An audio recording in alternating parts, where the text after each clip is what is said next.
What kind of neighbor blocks your mailbox just to prove a point? The kind who wears her HOA badge like a crown and wields her rulebook like a scepter. Karen lived next door, her lawn a pristine monument to her control. Every blade of grass trimmed to exactly 2 inches, every rosebush shaped into unnatural perfection. My house, on the other hand, was a rebellion of wildflowers and chipped paint, a lived-in chaos that made her lip curl. It started small, her pointed glares when my dog, Rusty, dug up a patch of her petunias, or her passive-aggressive notes about my overgrown hedges. But then came the mailbox. My mailbox, stuffed to bursting with her complaints, taped shut with official HOA warnings, all because I parked my truck an inch over her precious property line. It wasn't just a mailbox, it was her declaration of war. I stood on my porch that humid July evening, staring at the metal box, its mouth sealed with duct tape, a yellow slip from the post office fluttering in the breeze. Delivery suspended. My bills, my letters, my life, held hostage by Karen's spite. I could have ripped the tape off, called the post office, and moved on. But something snapped. Years of her petty tyranny, the fines for my unmowed lawn, the lectures about my unsightly porch furniture, boiled up. I wasn't just going to fix this. I was going to make her regret it. The next morning, I strolled into the post office, a plan forming like a storm cloud. The clerk, a tired woman named Marla with a crooked name tag, barely looked up as I leaned on the counter. "Can you redirect someone's mail?" I asked, keeping my voice casual. She raised an eyebrow, sensing trouble. "Only with proper authorization," she said, "or if it's a mistake." A mistake. That was the seed. I spun a tale about Karen, how she'd accidentally given me her mail to forward, how she'd moved to a remote cabin in Alaska for a fresh start. Marla didn't care enough to question it. A few forms, a fake address in Nome, and Karen's mail was on its way to the tundra.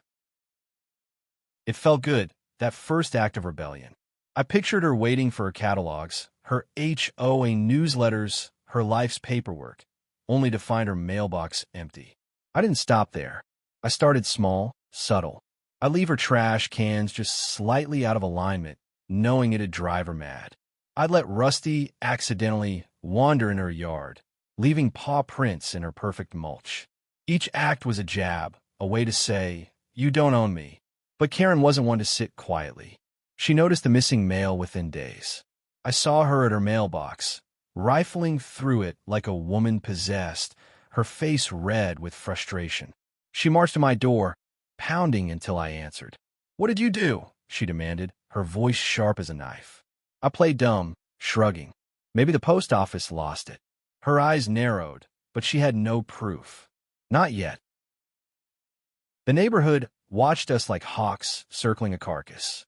Old Mr. Thompson, who'd lived on the street for 40 years, would sit on his porch, sipping lemonade and muttering about that Karen woman. Kids on bikes slowed down to stare. Even the postal worker, Jerry, started giving me knowing looks when he delivered my mail. Untouched, of course. The tension built like a summer storm, heavy and electric. Karen doubled down. She filed more HOA complaints, had my truck towed for obstructing the street, and even called the cops when Rusty barked too loud one night. But I had her mail, her lifeline, rerouted to a frozen nowhere. I had the upper hand, or so I thought. Then came the twist. I was in my backyard, tossing a ball for Rusty, when I saw it. A certified letter slipped under my door from the post office. My heart sank as I tore it open. Notice of investigation, mail tampering. Karen hadn't just noticed her missing mail, she'd gone to war. She filed a formal complaint, claiming I'd stolen her identity, forged documents, and violated federal law. The post office was looking into it, and Marla, that bored clerk, had suddenly remembered my face. Panic clawed at me. This wasn't just a prank anymore. This was a felony. I stood frozen, the letter trembling in my hands. Karen's silhouette appeared in her window, watching me. She knew. I paced my living room, the letter crumpled in my fist. Rusty whined at my feet, sensing my unease. Karen had turned the tables, and now I was the one cornered. I thought redirecting her mail was clever, a way to hit her where it hurt without leaving a trace. But I'd underestimated her. She wasn't just the queen of the HOA. She was a bloodhound when it came to grudges. The letter from the post office wasn't just a warning. It was a noose tightening around my neck. Mail tampering was a federal offense, and Karen had spun a story that painted me as a criminal mastermind, not a fed-up neighbor. I needed to know what she knew. I slipped out at dusk when the neighborhood was quiet and crept to her mailbox. It was pristine, of course, not a speck of dirt on its polished surface. I pried it open, half expecting to find nothing, but there was a single envelope, a carbon copy of the same investigation notice I'd received. She'd gotten one too, which meant she was playing both victim and accuser. My stomach churned. She was building a case, and I was the target. Back inside, I poured a coffee and sat at my kitchen table, trying to think. I could confess, go to the post office, and beg Marla to undo the redirect. But that would mean admitting guilt, and Karen would have her victory. No, I needed to fight fire with fire. I started digging. Karen wasn't perfect, nobody is. If she was coming for me, I'd find something to hit back with. I remembered the whispers from Mr. Thompson about her shady past, how she'd moved here after some scandal in another town. I fired up my laptop and started searching. Old news articles, public records, anything with her name. Hours later, I found it. A small-town newspaper clipping from 5 years ago. Karen had been sued for embezzling funds from her last HOA. The case was settled out of court, but the details were damning. She'd siphoned thousands for landscaping projects that never happened. This was my leverage. I printed the article and tucked it away, my heart racing. It wasn't enough to clear my name, but it was a weapon. If she wanted to play dirty, I'd match her. The next morning, I saw her outside, clipboard in hand, inspecting my fence for violations. I walked over, casual as could be, and dropped the bomb. "Nice article about you in the Riverton Gazette," I said, watching her face pale. "Embezzlement's a bold move for an HOA president." She froze, her clipboard trembling. "You don't know what you're talking about," she hissed, but her eyes betrayed her. She was scared. For a moment, I felt invincible. I'd cracked her armor. But then she leaned in, her voice low. "You think you're clever, redirecting my mail? I have proof. The post office has your signature on the forms. You're done." My blood ran cold. She'd been one step ahead, gathering evidence while I was playing detective. The twist hit harder than I expected. She'd gone to Marla, gotten copies of the redirect forms, and even had a security camera pointed at her mailbox, catching me snooping the night before. I thought I was hunting her, but she'd been baiting me. The neighborhood was starting to take sides. Mr. Thompson stopped talking to me, his lemonade sipping replaced by pointed stares. The kids on bikes whispered, "Mail thief," as they rode past. Even Jerry, the postal worker, avoided eye contact when he dropped off my packages. I was the villain now, and Karen was the martyr. She'd spun her story so well that half the street believed I'd been harassing her for years. But I wasn't ready to surrender.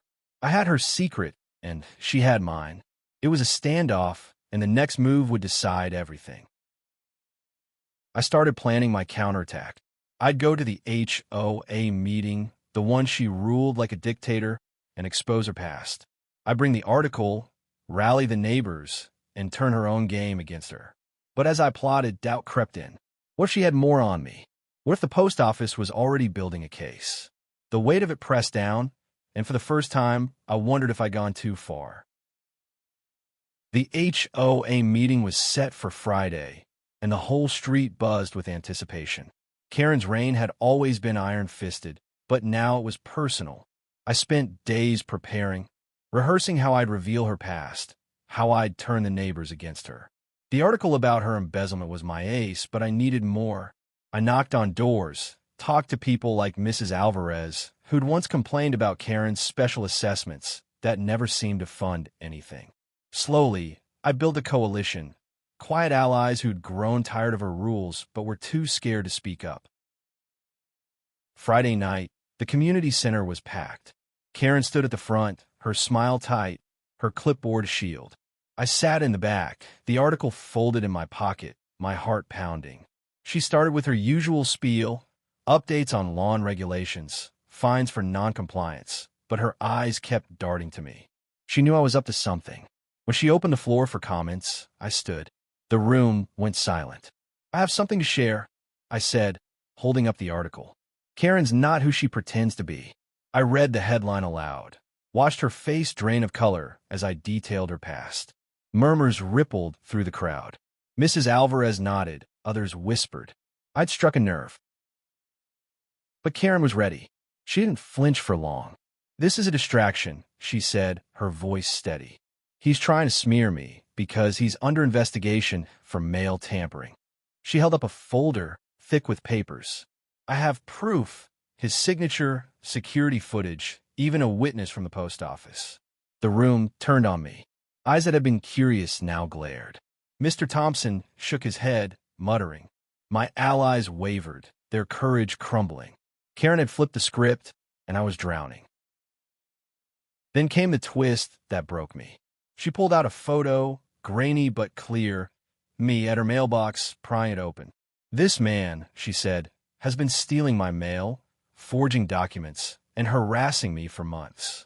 The crowd gasped. I tried to protest, but my voice was lost in the uproar. She'd staged it all, her complaints, her victim act, even the camera. I'd walked in her trap. The meeting ended in chaos, with neighbors shouting, some at her, some at me. I left, humiliated, the article useless in my pocket. Back home, I sat in the dark, rusty at my feet. The post office investigation was closing in. Karen had won this round, but I wasn't done. I still had one card to play. Her past wasn't just a headline. It was a crack in her foundation, and I'd find a way to widen it. But first, I had to survive her attack. I called a lawyer the next morning, a grizzled guy named Paul who specialized in petty disputes. "You're in deep," he said, scanning the investigation notice. "But she's not clean either. We can fight this." Paul dug deeper than I ever could. He found court records, old HOA minutes, even a disgruntled former neighbor willing to testify about Karen's schemes. It wasn't enough to clear me, but it was enough to keep her off balance. I started leaving copies of the article in neighbors' mailboxes, and signed, letting the truth spread like wildfire. Karen's grip on the street weakened. People stopped waving at her. Her perfect lawn started to brown at the edges. But she wasn't backing down.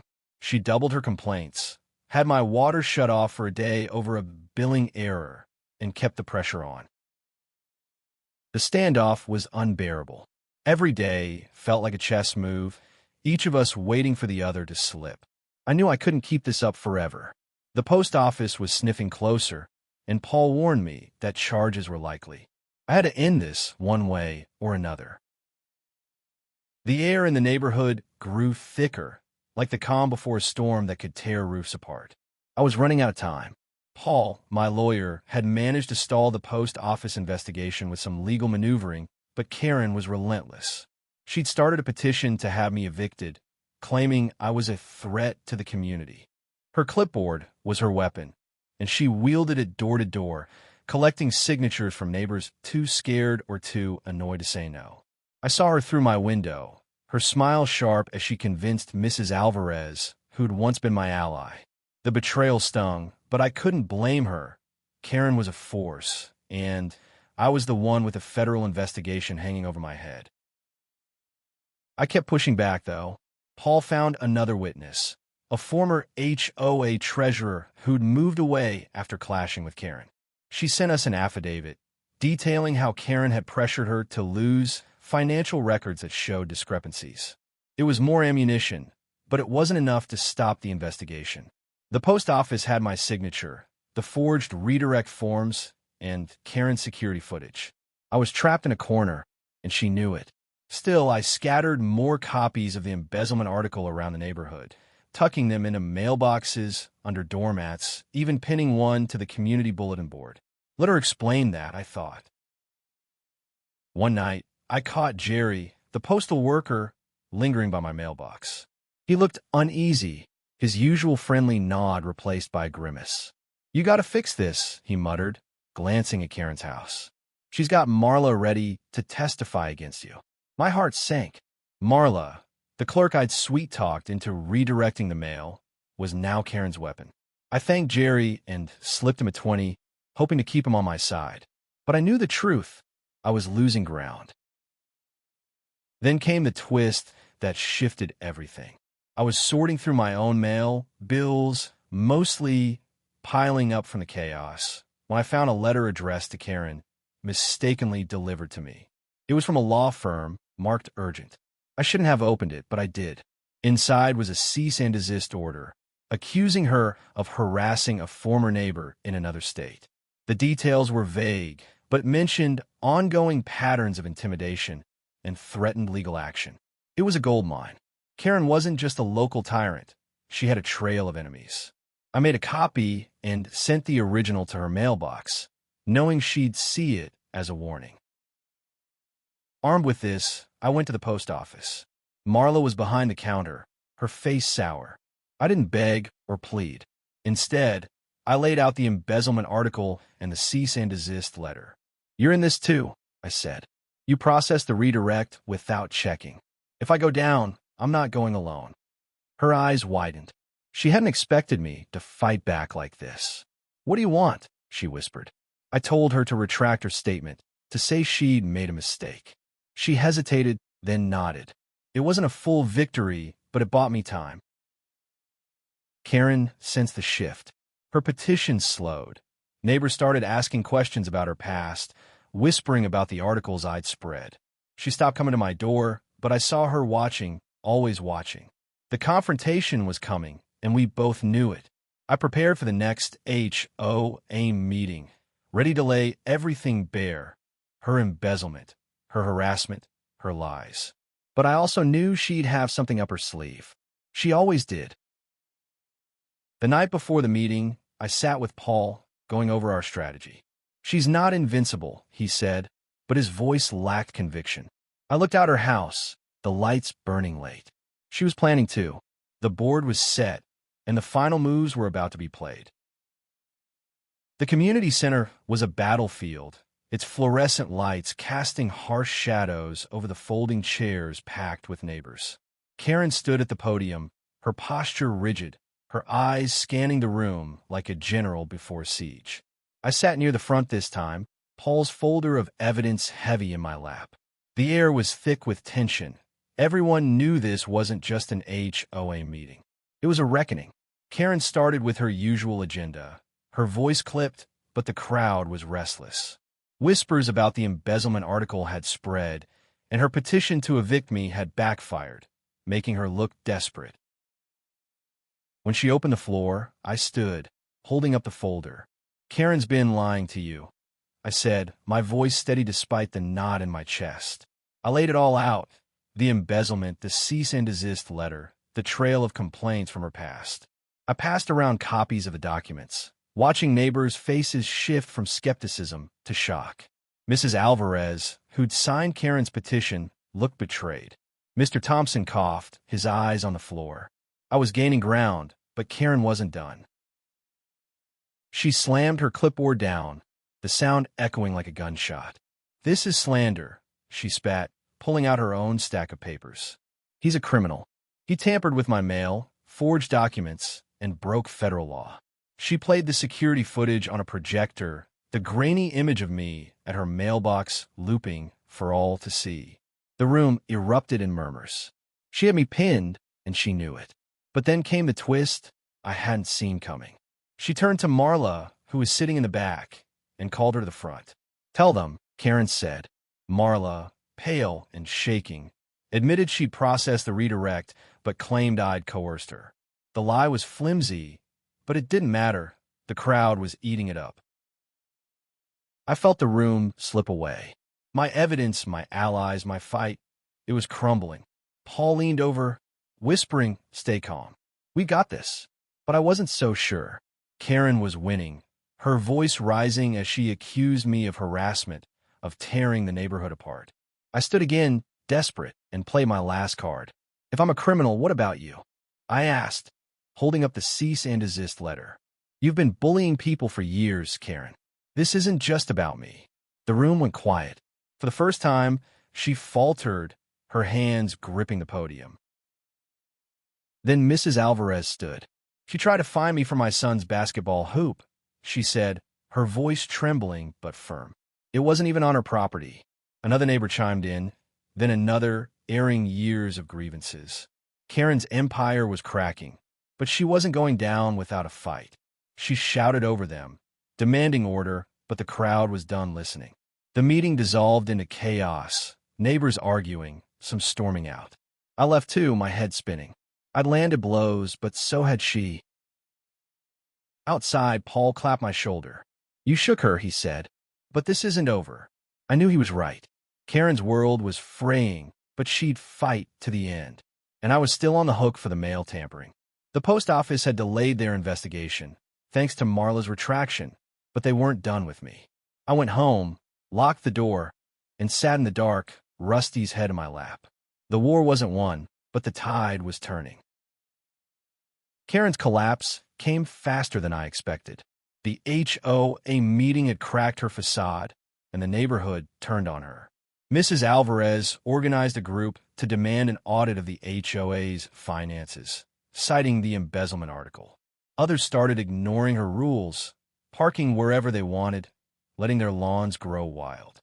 Her perfect world unraveled, and I watched from my porch, a mix of satisfaction and unease. I wanted her to fall, but not like this, not with me still tangled in her mess. The post office investigation loomed, and Paul warned me that Marla's retraction might not hold. Karen had one last move, and I knew it would be brutal. She made it 2 days later. I woke to find my front yard trashed, spray paint on my fence, my mailbox smashed, my wildflowers ripped out. A note was taped to my door. You'll pay. It wasn't signed, but I knew her handwriting. She was lashing out, desperate to regain control. I called Paul, who urged me to file a police report, but I hesitated. This was personal, and I wanted to face her myself. I marched to her house, the note in my hand, and pounded on her door. She answered, her face pale but defiant. You did this, I said, holding up the note. She didn't deny it. You ruined my life, she spat. You think you're a hero? You're a thief. The confrontation was electric, words flying like sparks. I told her I knew about the cease and desist, about her history of bullying. She accused me of destroying her reputation, of turning the neighborhood against her. For a moment, I saw past her anger, a woman clinging to control, terrified of losing it all. But pity didn't stop me. You started this, I said. You blocked my mailbox.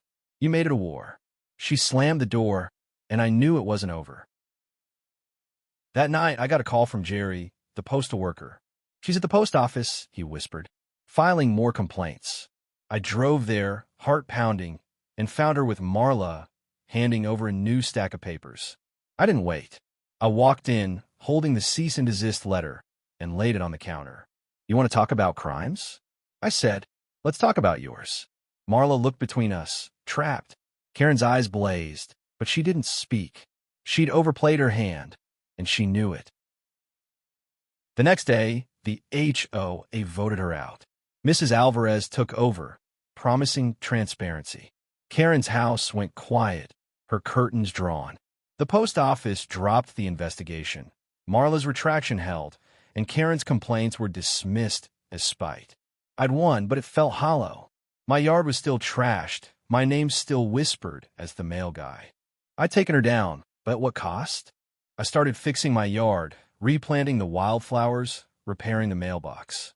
Neighbors stopped by, offering help, apologies. Mr. Thompson brought me a lemonade, muttering about that woman. Slowly, the street felt like home again, but I couldn't shake the weight of what I'd done. Redirecting her mail had been a spark, but it had burned us both. Spring came, and the neighborhood bloomed anew. My wildflowers returned, brighter than before, spilling over the edges of my yard. Karen's house went up for sale, her perfect lawn left to wilt under a for sale sign. She'd left without a word, her reign over the HOA a fading memory. The street felt lighter, freer, like a weight had lifted. Mrs. Alvarez led the HOA with fairness, and neighbors started talking again, sharing beers on porches, letting their kids play without fear of fines. But I carried a scar from the fight. I'd won, but I crossed lines I couldn't uncross. I thought about what had driven me to redirect her mail, to escalate a petty feud into a war. It wasn't just her blocking my mailbox. It was years of feeling powerless, of being pushed around by someone who thrived on control. I'd fought back, but I'd become someone I didn't like in the process. One evening, as I sat on my porch with Rusty, I made a decision. I wrote a letter, not to Karen, but to myself. I promised to be better, to build instead of destroy, to let go of grudges. I tucked it into my mailbox, a reminder of the line I'd never cross again. The post office never brought charges, thanks to Marla's retraction and Paul's work. Jerry started waving again, and Mr. Thompson invited me over for lemonade, telling stories of the neighborhood before Karen's reign. Life moved on, but I carried a lesson. Revenge feels good until it doesn't. I'd taken down a tyrant, but I'd nearly lost myself. Now, I focused on the small things, planting flowers, fixing fences, being a neighbor instead of a warrior. The street was healing, and so was I.